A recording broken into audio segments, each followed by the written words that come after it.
à toutes et à tous, bonsoir Antoine et bienvenue dans votre JT Sport de ce lundi 15 novembre. Nous sommes une nouvelle fois ravis de vous retrouver pour commencer cette nouvelle semaine. Et comme d'habitude Antoine, on va parler rugby, basket, football et handball. C'est parti pour le récap du week-end. Et on débute comme chaque lundi soir en ouvrant la page rugby. Pas de top 14 cette semaine, mais un petit mot tout de même du 15 de France et de nos Rochelais. On commence avec Grégory Aldrit. De retour en tant que titulaire, il a réalisé une bonne prestation dans la victoire des Bleus 41-15 face à la modeste équipe de Géorgie. Winnie Atonio, lui, a également débuté le match pour sa 37e sélection. Il faut remonter au 1er février 2019 contre le Pays de Galles pour retrouver la dernière titularisation du pilier rochelais. Enfin, dernier jaune et noir à avoir pris part à la fête tricolore, Jonathan Danty est entré en cours de match un peu avant l'heure de jeu. Et on poursuit, Antoine, avec la Fédérale 2 et Surgères qui enchaîne une seconde victoire consécutive sur sa pelouse du stade Philippi contre une équipe accrocheuse de Tulle, 19-13.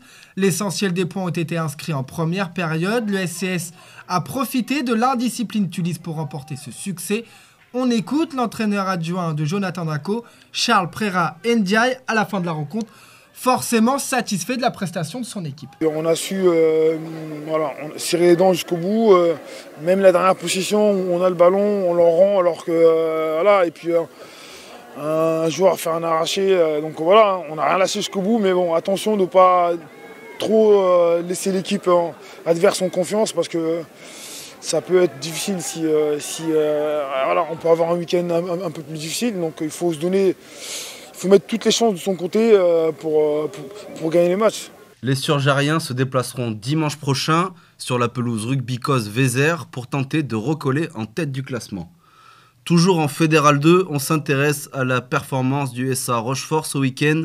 Les hommes de Gérald Merceron ont largement battu le stade Belvésois, oui, c'est sur la pelouse avec 5 essais transformés à 0. Une belle victoire qui permet aux Rochefortais de s'installer confortablement à la 5e place de leur poule à 1 point du podium. Petit tour en honneur maintenant avec l'amicale rugby de Maran qui était à 2 doigts de l'exploit mais a fini par craquer en deuxième période. Les Marandais ont été courageux et signent une nouvelle défaite accrocheuse, cette fois-ci 20-28 devant ses spectateurs. Un résultat peu encourageant mais plein de promesses pour l'entraîneur Benoît Defaille. En deuxième mi-temps, on a perdu le fil du match, on a commencé à faire quelques fautes. On prend des cartons, pas mal de cartons, on perd des joueurs, on déstabilise l'équipe. Et moi, ce que je regrette un petit peu sur l'ensemble de mes joueurs, c'est que notre banc n'a pas apporté ce qu'ils auraient dû apporter.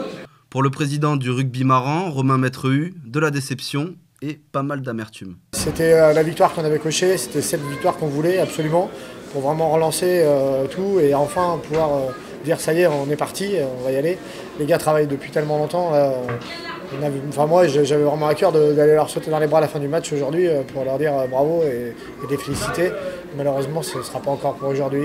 On va continuer, on va retravailler et puis on va y aller quoi. De son côté, Jonathan Laskowski, l'entraîneur de Saint-André de Cubzac, est lui évidemment satisfait du contenu de ses joueurs. On l'écoute pour Rodis TV.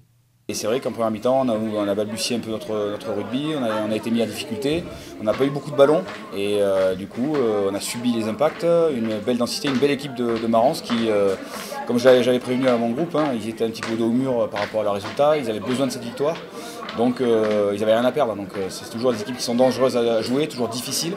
Au classement, Antoine, l'AMR reste dernier de sa poule. Prochaine rencontre, les Marandais se déplacent sur la pelouse du club Omnisport couronné.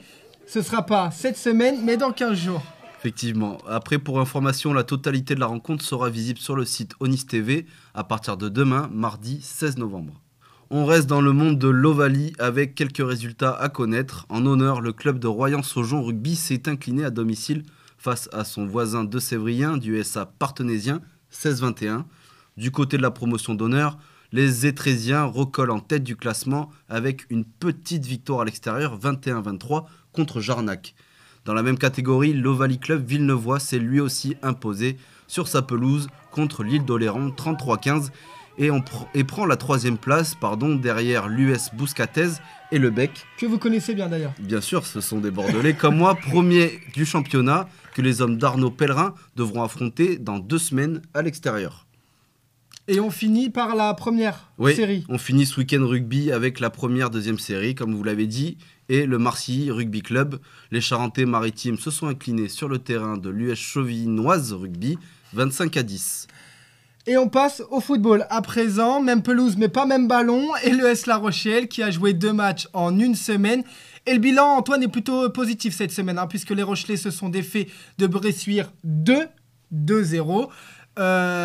C'était jeudi dernier. Et ce samedi, La Rochelle et Choré se sont quittés sur un score de parité, 1 partout. Les Rouges et Blancs se classent 7e de Régional 1. La prochaine journée se jouera à domicile au stade Le Parco contre Saint-Jean d'Angély, 3e. En Régional 2, Effre s'incline une nouvelle fois 3-0 chez eux contre le FC Périgny, 5e du championnat. Pour Saintes, même son de cloche. Les Saintais s'installent à la 2e place du championnat et s'imposent 2-1 contre Angoulême-le-Roi. Une belle victoire qui donne un peu d'air dans cette poule très très serrée. Toujours en Régional 2, Rochefort reste en tête du classement avec cette nouvelle victoire contre Cozes, 3e ex-aequo avec Saint-André-de-Cubzac dans la poule D. Un déplacement décisif qui a donné du sens au début de saison des Rochefortais qui comptent un petit point et un match d'avance sur Saintes, 2e avec aucune défaite. Et ça, c'est fort. Ça, c'est assez fort quand même. D'ailleurs, on écoute la réaction de l'entraîneur de Rochefort. Alors, je suis satisfait des 3 points pris. Après, sur la manière, la façon de jouer, on n'a pas été parfait non plus. On a commis quelques erreurs qu'on ne doit pas commettre contre des prétendants au tableau. Notamment défensivement, je trouve qu'on a été un peu laxiste par moments sur certaines phases, surtout les coups de pied arrêtés.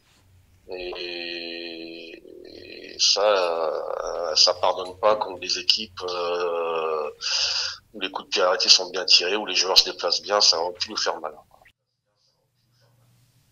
Et on poursuit, Antoine, avec le FC Nord 17, toujours en football, qui se fait étrier à domicile sur sa pelouse. Ouais, ça fait mal. 6-0 contre Châtellerault.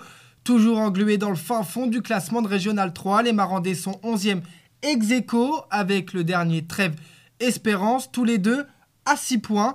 Prochain rendez-vous pour le FC Nord 17, ce sera un voyage à Saint-Cerbouillet, c'est ça? Oui, vous connaissez ça. Pas trop, malheureusement. Ce sera le 21 novembre prochain, le rendez-vous est pris. Enfin, dernier mot de football avec la Jarry en départemental 1 qui essuie sa 6e défaite depuis le début de la saison contre, cette fois-ci, le FC Sud 17.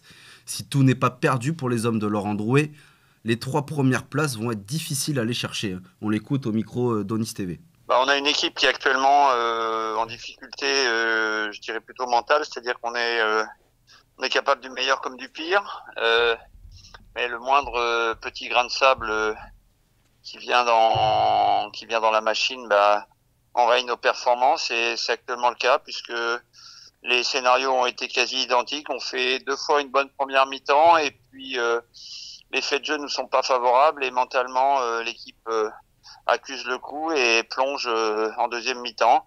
Et de la pelouse au parquet, Antoine, il n'y a qu'un pas. La preuve, on va parler du Stade Rochelet Basket qui fait la passe de 3 à domicile. Les hommes de François Sens décrochent une victoire 66-51 et c'est Sergi Pontoise qui en fait les frais cette semaine. Pourtant dominateur en début de match, les Maritimes ont eu un coup de mou et ont payé de leurs nombreuses fautes avant de rentrer au vestiaire à la mi-temps, laissant alors les Spartiates prendre les commandes du match pour la première fois. Mais rassurez-vous Antoine, les jaunes et noirs ont su appuyer sur l'accélérateur et se remettre la tête à l'endroit pour construire leur victoire. On écoute la réaction de François Sens au micro d'Onis TV. On a fait un peu les montagnes russes en première, on a été très bien défensivement sur le début de match, même si offensivement on a été un petit peu plus poussif. Deuxième quart-temps, on fait trop de fautes, qui leur donnent des points sur lancer franc. Je crois qu'ils sont à 15 lancers francs tirés à la mi-temps, ce qui est trop. Après, il y a une bonne réaction des garçons en deuxième mi-temps et on a su réussir à se rendre le match plutôt facile et prendre la victoire, c'est une bonne chose. Petit à petit, le Stade Rochelet Basket retrouve une profondeur de banc et récupère ses blessés, dont un Desmond Quincy-Jones que vous connaissez. Un tout petit peu, ouais. Il a fait du bien d'ailleurs à La Rochelle et grâce à ce succès, les Rochelais montent à la 8e place et passe devant son adversaire du soir. Prochain match, les Maritimes se déplacent sur le parquet de l'Union Tarbes-Lourdes-Pyrénées. Que je connais encore mieux. Que vous connaissez encore mieux. Ce sera ce vendredi, le rendez-vous y est pris. Et on termine ce journal par la page handball. Pas de galanterie cette semaine, on commence par les hommes, Antoine. Et Saintes qui remporte une nouvelle victoire à Gonfreville, 24-20. Les Fox sont à la 10e position de National 1 et ils voyageront une nouvelle fois, cette fois-ci dans la salle de la Lanterne Rouge, Dreux-Vernouillet, le 20 novembre prochain. Et si on n'a pas été galant, Antoine, je crois que les filles ont vécu un week-end difficile. Oui, week-end très difficile en National 1. 3e défaite consécutive pour les filles de Onis Handball dans la salle de Bruguière, 29-24. 10e au classement, elles affronteront le 9e Montcoutan à l'extérieur. Une rencontre qui pourrait être décisive pour la suite du championnat. C'est sur cette défaite de l'Onis Handball qu'on va se quitter. On se retrouve lundi prochain pour un nouveau numéro d'Onisport avec mon compère Corentin. Je serai là. En attendant, portez-vous bien et merci de votre fidélité.